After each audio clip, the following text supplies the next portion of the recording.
Hello friends, today we are on our second discussion on inventory control, and particularly today our topics are the types of inventories.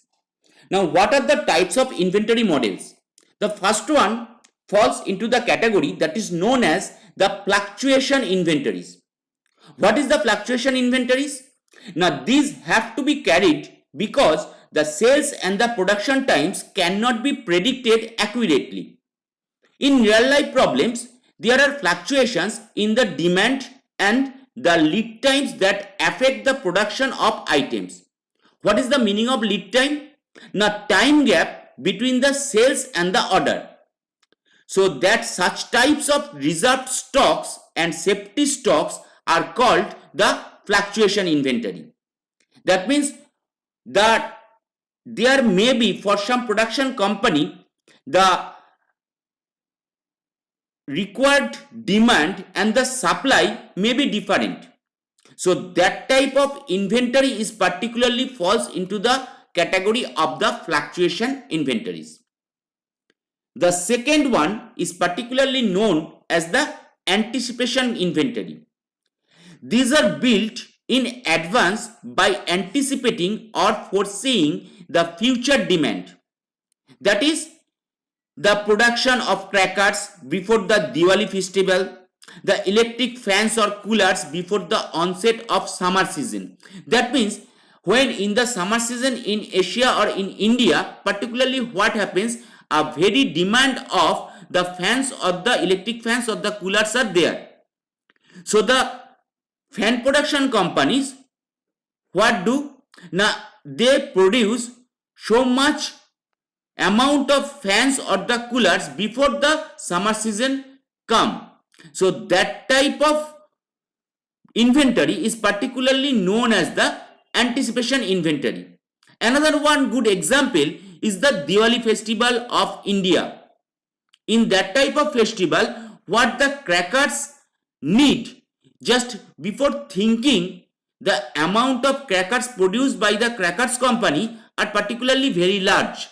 So that is just a future demand, and thinking about the future demand, the inventory or the stock occurs. So that type of inventory is particularly known as the anticipation inventory.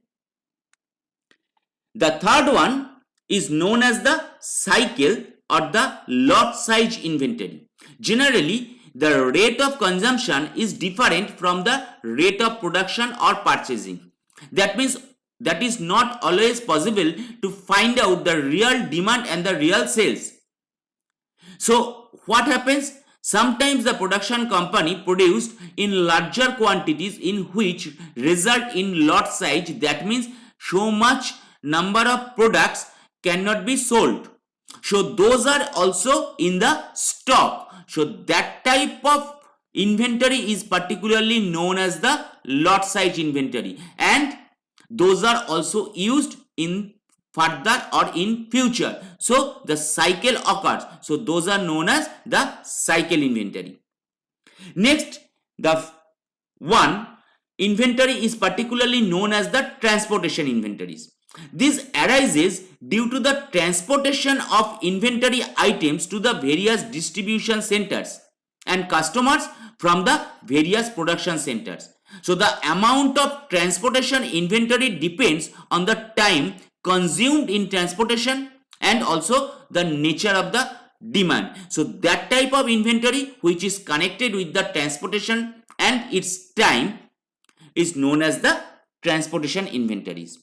And the final one type is known as the decoupling inventory, where the inventory is used to reduce the interdependence of various stages of production system are known as the decoupling. That means whatever the stage in the production system are going on, they are particularly independent with each other. So that type of independent inventories are particularly known as the decoupling inventory.